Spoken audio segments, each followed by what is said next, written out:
Buenas tardes, mi nombre es Caterina Tobapanta. Mi nombre es Claudia Castro. Y somos estudiantes de la carrera de Psicología Clínica.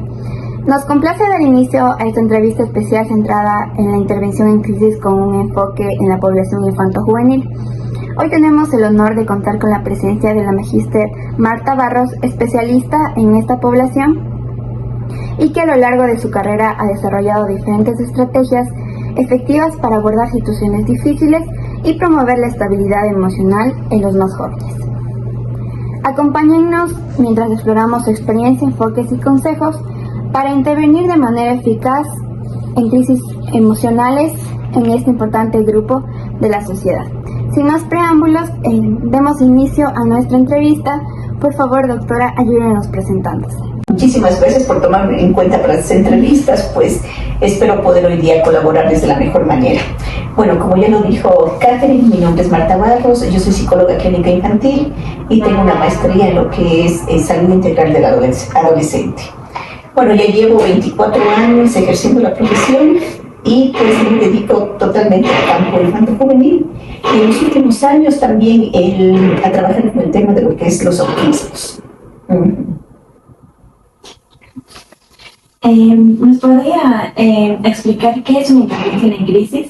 Ya, claro, una intervención en crisis es cuando nosotros como profesionales de la salud mental abordamos a un paciente que se encuentra en un momento crítico de su vida, cuando no sabe qué hacer con alguna situación inesperada en su vida. Nosotros intervenimos de esa manera tratando de que el paciente hable, escuchar y ubicar su padecimiento para que se pueda tranquilizar y luego de eso pueda actuar sobre la situación que se le presentó, o sea, sobre la causa de la crisis. El objetivo principal es que el paciente tome una pausa, piense, procese un poco la situación que sucedió para que luego de eso pueda operar o pueda responder a la situación de crisis que se le presenta ese momento. Dentro de lo que nos menciona, ¿qué tipo, hacemos que hay dos tipos de crisis, ¿no? Las circunstanciales y las evolutivas? Dentro de su clínica, de lo que trabaja aquí con terapia con la población, ¿cuál es el tipo que más prevalece, que más está presente, ya sean las circunstanciales o las evolutivas? Es un poco más las evolutivas, sí, porque es situaciones de que, por ejemplo, en el campo infanto-juvenil muchas de las veces consultan a los papitos, que son quienes traen a los chicos, y por ejemplo ellos mencionan de que cuando yo hago la entrevista y digo desde cuándo padece, por ejemplo, ansiedad, que es algo que ha tomado mucho auge, el tema de la sintomatología ansiosa luego de la pandemia, ¿sí? Hay muchos ataques de pánico, ataques de ansiedad en los adolescentes y también ya en los niños, como que niños de 10 años, 9 años, en esa población también ya se puede evidenciar ataques de ansiedad, ¿sí? Entonces, muchas de las veces cuando nosotros preguntamos a los papitos ¿desde cuándo padece eso? Entonces nos dicen, por ejemplo, hay casos que traen chicos de 8, 9, 10 años y dicen, es que desde que entró a primero de básica me recomendaron que le traiga, pero no le traje porque pensé que iba a pasar. Entonces, muchas de las veces lo que yo veo como más frecuente es que nosotros posponemos ir a un profesional de la salud mental, posponemos, y cuando aparece el pico, yo siempre digo es como que un pico que aparece ahí, del padecimiento del síntoma, es cuando los papitos se asustan o la escuela también toma cartas en el asunto y les remite al paciente. Entonces, por eso pienso que prevalece más en consulta el tema evolutivo. Y es muy fortuito el otro grupo que usted mencionaba, circunstanciales, son fortuitos a veces por una pérdida de un familiar, o a veces, bueno, actualmente también un poco el tema de las adolescentes cuando se pelean con sus amigas o con sus parejas, entonces van por ahí las situaciones. ¿Qué rasgos de personalidad ha observado comúnmente en los pacientes que atraviesan una crisis y cómo influye su capacidad para manejar y recuperarse de una crisis? El rasgo más frecuente son los rasgos de personalidades histéricas, ¿sí? Esos son como que los rasgos donde son más propensos los adolescentes y los niños a dar sintomatología muy grave, o sea, muy grave en crisis. Por ejemplo, a veces el no saber qué hacer o a veces entrar en episodios hasta corporalmente, ¿no? O sea, a veces hasta entrar en episodios de tal vez desmayarse, tal vez taquicardia, dolores estomacales, dolores de cabeza. Entonces, muchas de las veces las personalidades con rasgos histéricos, claro que hay que tener en cuenta que todos somos más o menos histéricos, pero a veces cuando prevalecen estos rasgos son donde se producen más las crisis fuertes, donde el paciente se paraliza o explota en síntomas hasta psicosomáticos. Y tal vez en este mismo rasgo que usted menciona, tal vez es más complicado trabajar la crisis, o qué otro rasgo es más complicado como que abordar la crisis. Bueno, por experiencia en la clínica, como les comentaba a ustedes al inicio, que hago la clínica psicoanalítica, donde nosotros más nos enmarcamos en ir identificando los rasgos de personalidad para poder intervenir. Los más difíciles sí son de los rasgos de personalidad histérica. Sí es más difícil intervenir ahí, porque muchas de las veces, como les digo, ellos hacen un salto rápido a lo psicosomático. Entonces, a veces no solamente tenemos que sostenerles emocionalmente, sino también tenemos que sostenerles de la parte psiquiátrica, médica, digamos así, porque se desborda el síntoma por medio de su cuerpo. ¿Usted observa cambios, como mencionamos, de las dosis de personalidad antes, durante y después de una crisis? A ver, no he podido identificar algo como que tan marcado el antes, el durante, después, no. Hay cierto periodo de tiempo que luego de una crisis, lógicamente el paciente queda con algunos cambios, ¿no? Tanto emocionales, conductuales, pero por lo general luego con un acompañamiento profesional todo regresa como que a su normalidad, digamos así. Claro que si el corte de esa crisis es muy traumática, nos tomará cierto tiempo y puede ser que sí se modifique los rasgos de personalidad o la posición que esa persona tome frente a los otros, ¿no? Por ejemplo, hay veces, lo que es muy frecuente, ¿no? Es los chicos sufren de bullying, entonces muchas de las veces los papás describen, no, mi hijo antes del bullying era muy sociable, muy amigable, pero si tiene un corte traumático, por ahí como un bullying muy severo, muy fuerte, lógicamente los chicos después dicen, yo no confío en nadie, no me voy a llevar con nadie. Sí, entonces depende mucho el corte traumático y también depende mucho el tiempo, ¿no? El tiempo que le lleve a ciertas personas recuperarse de una crisis. Y también hay tipos de crisis, ¿no? Hay que ver también como que, por ejemplo, las causas, ¿no? Por ejemplo, una muerte inesperada, ahora también los últimos año y medio, los últimos tiempos, lo que yo he visto bastante que se ha disparado es el tema de la migración.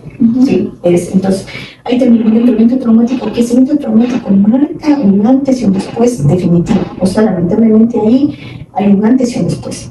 Porque luego que se van los padres o la madre o el padre, los chicos quedan completamente, sienten un abandono. Y luego de eso ya es algo que les marca el resto de su vida. Entonces, por ejemplo, en ese caso específico, si hay un antes y un después definitivo, o sea, determinante ahí para la vida de los niños y los adolescentes.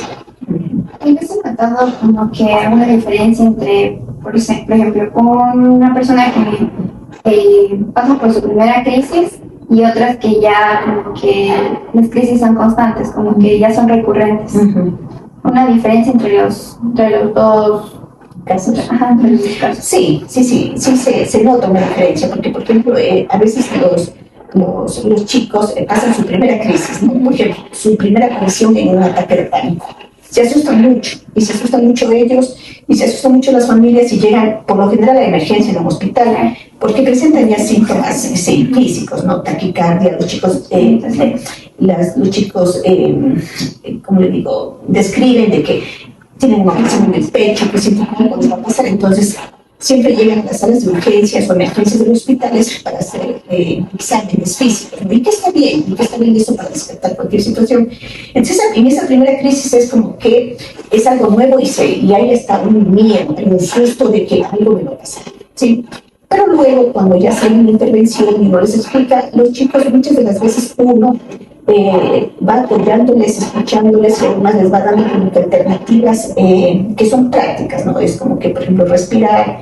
Cuando sienta que va a venir un ataque de ansiedad o pánico, buscar a la persona más próxima, y pedirle apoyo. Entonces los chicos ya como que hay un entrenamiento, ya aprenden luego cómo sostener ese síntoma de ansiedad. O sea, lo menciono mucho el tema de ansiedad y ataques de pánico porque es lo más frecuente que se ve ahora, como les menciono, luego de la pandemia, es lo que más aparece ahora, ¿sí? Entonces sí hay una diferencia entre el primer episodio y los episodios siguientes. Son como que ya sabemos qué me resulta, si me resulta respirar, en este caso. si me resulta buscarle a mi mejor amiga en el colegio o en casa buscarle a mi papá o a mi hermano, o sea, a quien yo me puedo apoyar y me ayude a tranquilizarse un poco y poder continuar. Entonces sí hay una diferencia entre la primera y las subsiguientes crisis, donde ya las pueden manejar de mejor manera. ¿Existen factores comunes en los pacientes que acuden al tratamiento de una crisis? No, realmente el síntoma transversal, el síntoma de época, podríamos decir que es el tema de ansiedad. Ahora, lo que no es común es cómo cada uno maneja, ¿no? O sea, entonces cómo cada uno maneja cuando se presenta el síntoma. Entonces, ahí hay un poco del tema de la singularidad y del trabajo que se hace en la clínica psicoanalítica, que es el caso por caso, el uno por uno. Entonces, pueden venir en el día personas presentando 2 o 3 ataques de pánico, pero cada uno va a tener un disparador de donde aparezca el síntoma, cada uno va a tener un motivo o va a tener algún antecedente personal en su constitución psíquica que haga que aparezca este tipo de síntomas. Pero algo en común, así, es decir, esto que como una característica en común de los pacientes, no. Lo que sí es común el síntoma. O sea, hay síntomas de época, en cada época hay síntomas, ¿sí? Entonces el síntoma actual es los ataques de pánico, ansiedad, las autolesiones que se hacen los adolescentes. Entonces hay cosas que en común, pero que cada paciente tiene su historia, y yo siempre digo su prehistoria y su historia, en donde nosotros tenemos que escuchar, ubicar el síntoma y trabajar con ellos. No estás mencionaba que utilizan mucho el psicoanálisis. Entonces, dentro del psicoanálisis, ¿qué técnicas de intervención usted utiliza para el momento de la crisis, para intervenir? Claro. Bueno, lo que sucede es que en el psicoanálisis no hay técnicas. El psicoanálisis siempre no es más, el psicoanálisis no es universitario y por eso muchas de las veces no está dentro de las cátedras, pero el psicoanálisis es a nivel de escuela, o sea, formación a nivel de escuela. Entonces, bueno, eso después les explico. Pero el tema ahorita es de que dentro del psicoanálisis no utilizamos ni métodos ni técnicas como las demás escuelas psicológicas. Lo que nosotros hacemos es lo que les mencionaba a ustedes, el uno por uno, el caso por caso. ¿Sí? Entonces ahí no hay método ni técnica. ¿Por qué? Porque, por ejemplo, si yo me pongo a escucharles a cada una de ustedes la historia de vida, es totalmente diferente, a pesar de que tienen la misma edad, género femenino, entonces, pero son compañeras, eligen la misma carrera. Pero yo, cuando yo les escucho a ustedes, yo tengo que clínicamente detectar por dónde viene su síntoma, por dónde viene una situación, e intervenir, ¿sí? Con usted de una manera, con usted de otra. Por ejemplo, si a usted le digo, Catherine, le recomiendo que usted haga ejercicios de respiración cuando venga ansiedad y todas esas cosas, le puedo recomendar a usted. Pero si le escucho a Claudia y me cuenta otra historia y yo veo que en Claudia hay algo más punto, yo tengo que decirle, no, cuando usted se sienta mal y siente ataques de ansiedad, llame.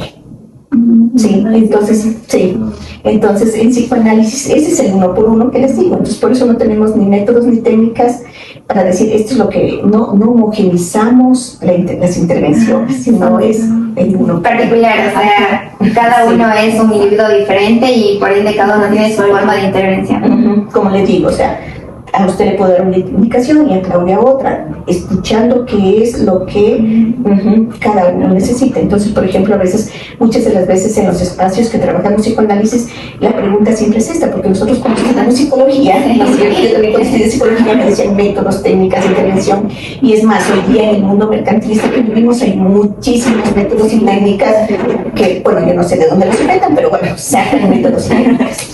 Entonces, eso es un poco las intervenciones. Entonces, cada crisis, cada sujeto y cada digamos, intervención. O sea, es uno. La técnica igual es uno por uno en cada caso. Sí, uno por uno en cada caso. En cuanto a los resultados que ha generado la intervención, en el paciente que ha experimentado crisis, como que sí se ha observado cierto resultado. O sea, los resultados que se ven en este caso, como dijimos, de uno por uno, sí se han notado resultados en este caso. Ahora ahí es clave algo, que nosotros desde psicoanálisis trabajamos y lo que ustedes les enseñan y lo que a mí también me enseñaron en la universidad, que es el tema de la parte de la transferencia. Sí, entonces es súper importante. Los resultados se obtienen a partir de la transferencia que usted puede hacer con el paciente. O sea, eso es siempre lo que yo digo. O sea, nosotros primero en entrevistas, en trabajar con el paciente, trabajamos la transferencia. Una vez que hay transferencia, se ven los resultados, ¿sí? Porque si no hay transferencia, no hay trabajo. Claro, no hay trabajo clínico. Por eso muchas de las veces hay pacientes que, bueno, realmente por la experiencia, la preparación y todo, son muy pocos los casos que algunas de las veces me ha tocado decirle a los papás, no hay aquí transferencia con su hijo. Le recomiendo a otra persona o vaya, o sea, eso es también ir por la parte ética, claro, de que hay pacientes de que no todos tienen la transferencia. Cuando usted logra la transferencia, usted solamente puede darle la mano al paciente, sentarle y decirle, hablemos de la guerra de Israel, que él sale de aquí y sale tranquilo. Y puede venir la siguiente cita y la siguiente cita puede decirle, doctora, le quiero contar lo que pasó con mi enamorada, con mi pareja, con mi novio, me pasó esto. Entonces ahí es donde ya uno va escuchando, por aquí viene el tema de su síntoma. Entonces los resultados se ven atravesando la transferencia.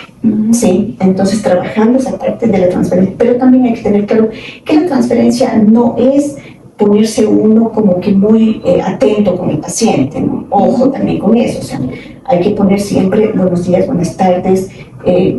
La transferencia es simplemente de que el otro acepte la posición que tiene usted frente a él, ¿sí? Porque muchas de las veces también podemos decir, no, es que como es niño, tengo que estar con muchos saludos, o porque es adolescente. No, hay que actuar completamente neutral, porque nosotros siempre tenemos que ser neutrales en el trato con el paciente, ¿sí? En el saludo, en todo, poner siempre una línea, pero en esa línea trabajar la transferencia. Es decir, que el otro paciente le acepte a usted y que luego de eso viene la confianza, viene la empatía. Exactamente lo que nos enseñan, pero eso no tenemos que nosotros ponernos en una posición histérica de conquistarle al paciente. Claro, no es nada ético. Exactamente, sino una conquista, digamos, social, en el sentido de que, qué lindo, o sea, no, simplemente el saludo, pasa, trabajamos, que te vaya bien, cuídate, hasta luego. ¿Sí? Entonces ahí es donde nosotros podemos ver los resultados positivos del trabajo que uno vaya haciendo. Y en el plano infanto-juvenil es un poco complicado porque se trabaja dos transferencias: la transferencia con el paciente y la transferencia con los padres. Sí, porque sucede muchas de las veces que los adolescentes quieren venir donde usted, pero el papá no, como usted no se alinea con él en lo que, porque por lo general los papás adolescentes, dígale por favor que no se vista de negro, dígale por favor que no se ponga el piercing. O sea, ellos vienen, algunas ocasiones los papitos no tienen claro y piensan que pagándonos la consulta nosotros vamos a direccionar la vida de los adolescentes, y no es así. Nosotros estamos para escuchar y para apoyar y conducir sus emociones y conductas, ¿no es cierto? Entonces, entonces a veces los papás vienen y como no encuentran en nosotros esto, dígale el otro. Entonces, como no encuentran, te retiramos. Los chicos dicen, no, quiero seguir yendo donde la doctora. No, esa doctora no nos conviene. Y va. Entonces, por eso yo hablo de la doble transferencia. A ver. ¿Existen factores externos que puedan influir en los resultados de la intervención en crisis, como el apoyo social del paciente, la accesibilidad o recursos? Completamente influye mucho los recursos externos que tenga el paciente fuera de nuestros servicios. Influye el contexto familiar, el apoyo social, el apoyo escolar. O sea, realmente son factores que nos ayudan mucho. Y por eso nosotros cuando trabajamos con niños, adolescentes y las familias, creamos una red. Yo siempre digo, yo trabajo de una forma de trípode. Está el paciente, está la escuela y la familia, y estoy yo. Entonces es un circuito por el cual nosotros buscamos apoyo en donde nos puedan otorgar un espacio saludable para el chico. Muchas de las veces, cuando no es la familia es la escuela, y cuando no es la escuela es la familia, y cuando no es ninguno de nosotros, de los dos, estamos nosotros. Lo que les queda a los chicos. Tal vez se ha realizado seguimiento a largo plazo de los pacientes después de tener una intervención de crisis, como para ver si es que estas crisis como que siguen en aumento o en su caso han disminuido. Sí, cuando se sostiene una consulta de los chicos a largo plazo, sí, estamos hablando por ejemplo de más de 6 meses, sí, entonces por ejemplo ahí sí se puede notar, y es algo que es importante hablar con los pacientes, y es que en este proceso, sí, de ir viendo cómo avanzan o cómo aumentan o disminuyen las crisis, es importante decirle al paciente, indicarle de que las crisis se van y a veces vuelven. Porque lo que sucede con los pacientes es que cuando pasa la crisis y regresa se asustan más, porque piensan que les va a pasar algo peor. Entonces, por ejemplo, yo siempre les digo a los chicos, pero si la primera crisis ya la superaste, o sea, viene la segunda, ya sabes qué hacer, cómo hacer. Ya. Entonces, en el seguimiento uno puede notar justamente la respuesta a la anterior pregunta, de que mucho depende del contexto y el apoyo psicosocial, ¿sí? Familiar, escolar, ¿sí? Que tenga el paciente. Porque muchas de las veces, por ejemplo, ellos ya están superando ciertas crisis y sucede que algún miembro de la familia va y de nuevo sobre lo mismo, recae. Sí, recae. Yo sé decir, ¿por qué volvió a poner el dedo? ¿Por qué volvió a meter el dedo en la llaga? Y volvemos a poner crisis. O a veces el sujeto mismo dentro de su constitución se repliega nuevamente sobre el síntoma y regresa. Entonces, va, viene, pero al final desaparece. Entonces es muy importante tener en cuenta, y nosotros también como profesionales, saber que puede ir y venir varias veces, pero que al final ya se van, ¿sí? Pero como les digo, depende mucho de los contextos externos para que el síntoma ceda y las crisis no vuelvan tan frecuentes o no sean tan intensas como la primera vez. ¿Qué papel juega el trabajo colaborativo con otros profesionales de la salud mental en la mejora de los resultados de la intervención en crisis?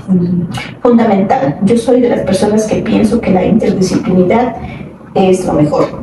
O sea, debemos trabajar de manera interdisciplinaria, ¿sí? Es un apoyo, no es solamente pensar que él es mi paciente o que yo puedo sola con mi paciente, ¿sí? En mi caso, por lo general, trabajo mucho en remisiones con psiquiatras, con neurólogos, ¿sí? Con la parte médica, ¿sí? Y tal vez otras áreas, ¿no? Y sobre todo con los chicos funciona mucho el tema artístico, entonces muchas de las veces hasta también conectarse con esa línea artística, remitir a cierto tipo de talleres y cosas, o sea, la parte interdisciplinaria es lo mejor para un trabajo en equipo con nuestros pacientes y obtenemos muy buenos resultados. Tal vez tiene algún caso en particular que le haya impactado en términos de resultados de la intervención en crisis. Tal vez, no sé si nos podría comentar un poquito del caso. Claro.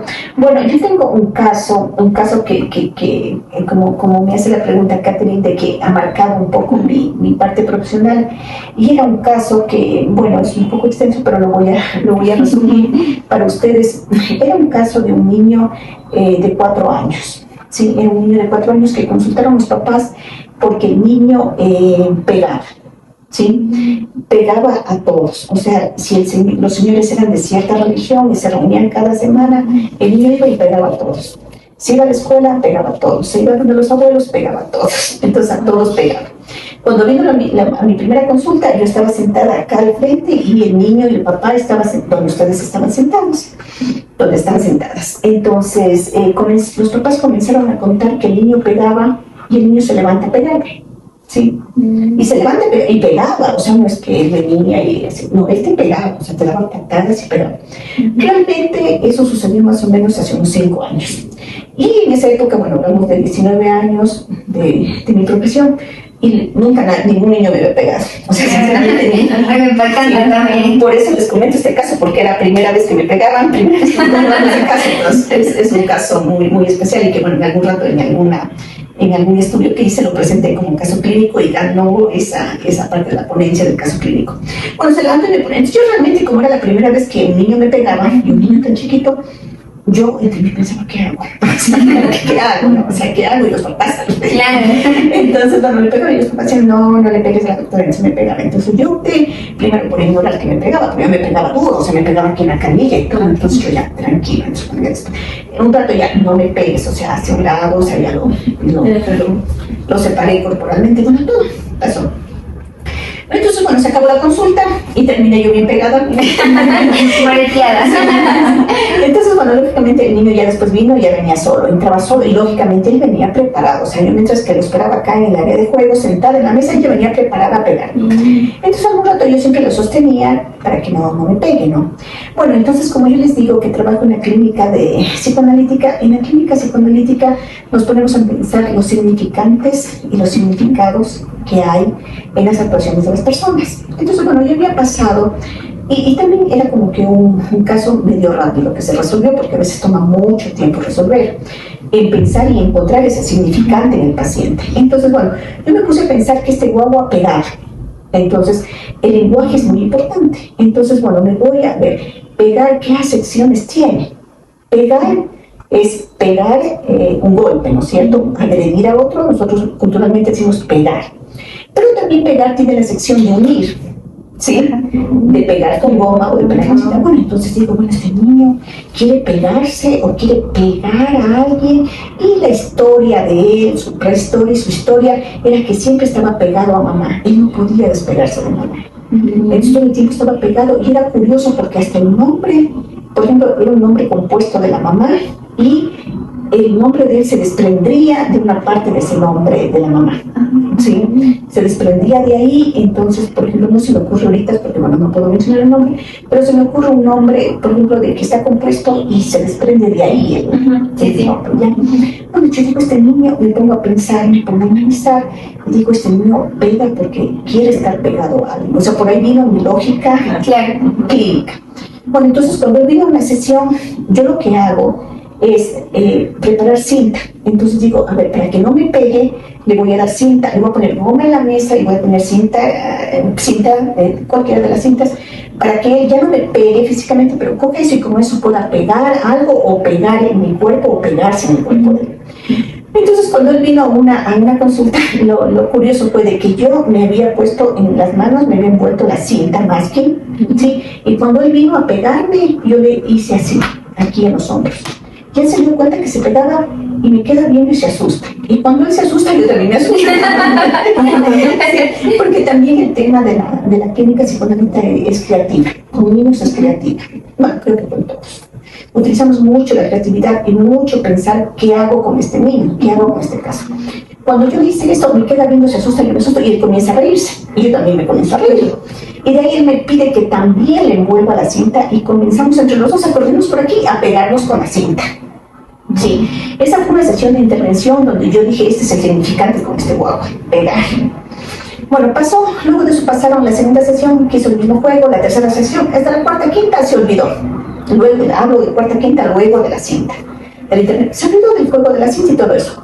Como a los 2 meses, el profesional, porque este niño vino remitido por una estimuladora temprana, a los 2 meses y algo más, los papás no me decían nada, mayor cosa, pero a los 2 meses me llama la licenciada y me dice, oiga, Marta, ¿qué hizo? Digo, yo me asusté. Digo, ay, el bobo pronto que le puse cintas. Y me dice, ¿qué hizo? Digo, ¿por qué? Dice, ya no pega nadie, ya no está pegando, porque como aquí venía y siguió jugando conmigo a los pegados, yo nunca percibí de que sí, y los papás no me habían contado. Entonces ese es un caso, como que siempre lo cuento, emblemático de trabajo e intervención, sí, no era crisis directamente, pero bueno, pero los papás sí era una crisis, porque los papás ya no queremos salir a ningún lado porque pega todo el mundo. O sea, si nos vamos al quinto grado, le pega a la señora que quedó al lado, o sea, pegaba a todos. Esos papás decían, están limitados socialmente, ya no puedo salir, no me puedo ir a ningún lado, porque con él no podemos ir a ningún lado, porque nos pone mal, porque pega. Y en verdad, o sea, como les digo, no era que pegaba. Entonces, esa intervención para mí es un caso como que muy emblemático mío, que siempre cuando me invitan a la clínica infantil o trabajo, como les menciono también, hace 5 años que hice un un curso sobre autismo en Guayaquil. Fue un caso que lo presenté ahí porque el niño vino remitido porque supuestamente tenía autismo. Entonces yo lo presenté ese caso ganó, entonces yo me dieron un reconocimiento por el caso, por la intervención que hice. Entonces el síntoma cesó, pasó y ya el niño no volvió a pegar. Entonces, bueno, yo soy una apasionada del psicoanálisis y eso es lo que me encanta a mí, porque usted puede descubrir un significante en cada paciente. Claro que en este caso fue particular porque fue muy rápido, pero encontrar un significante, sobre todo en adultos, por eso el psicoanálisis es una terapia de años, es justamente porque se trata de encontrar el significante y que le calce el significante que yo encuentro en el paciente. Por eso las terapias psicoanalíticas son tan largas, pero para mí completamente efectivas, porque el síntoma cesa. Sí, deja de estar molestando siempre. En cambio, si me pongo a hacer una técnica, le digo, esta técnica, y la técnica en 10 sesiones, como lamentablemente se mercantiliza la salud mental, en 10 sesiones te curo porque en 10 sesiones te aplico esta técnica. O sea, la persona ella misma se convence 1 mes, 2 meses, pero luego vuelve el síntoma. Porque lógicamente no encontramos el origen, no sabemos de dónde viene y simplemente ponemos una curita, es decir, yo encima de la herida y le decimos al paciente, vaya. Pero en cambio el psicoanálisis no, el psicoanálisis va más allá de poner una curita, no es una curita, sino que va al análisis profundo de cada historia y de cada prehistoria del paciente. Si este niño sanó su síntoma, dejó de pegar, ¿sí? Y ya no, lógicamente, ya fue dado de alta porque ya no tenía el síntoma. La crisis de los padres que no sabían qué hacer con el niño y que algún rato alguien les dijo que era autista y cosas como esas. Entonces cesó todo ese drama familiar, el niño se pudo escolarizar, siguió la escuela normal y bueno, así es como resolví ese caso. Y dentro de lo que menciona de los síntomas, tal vez ha tenido, no sé, algún caso en el que usted dice que no se remite el síntoma, pero tal vez en un caso posterior como que ese síntoma vuelva a surgir. Sí, claro que sí. Sí, o sea, ese síntoma puede volver a aparecer. Los síntomas son camaleónicos, ¿sí? Entonces, por ejemplo, ese síntoma, hay un síntoma donde no, por ejemplo, muchas de las veces los papás, por ejemplo, se curan los pacientes y uno dice, no, pero necesitamos unas cuantas sesiones más tal vez para... Entonces los papás a veces ya no vuelven, o sea, dice, ya se curó y esta niña no vuelve. Entonces, muchas de las veces cuando no se termina un tratamiento, no se cierra un tratamiento en cada etapa del paciente, puede volver a aparecer con las mismas características del síntoma o puede aparecer de otra manera. Sí. Entonces, ¿terminamos? Ya. ¿Algo más? En conclusión, la intervención en crisis juega un papel crucial en proporcionar el apoyo emocional a los adolescentes y a los niños en este caso, y herramientas prácticas para ayudar a las personas a superar momentos difíciles. La combinación de habilidades terapéuticas y empáticas de los profesionales como usted, junto con el compromiso de crear un espacio seguro y de confianza, abre puertas para la recuperación y el crecimiento emocional. Su dedicación en esta importante labor es un faro de esperanza para aquellas personas que atraviesan situaciones difíciles. Y bueno, gracias por su participación, ¿no existe, Marta? Bueno, espero haberles ayudado.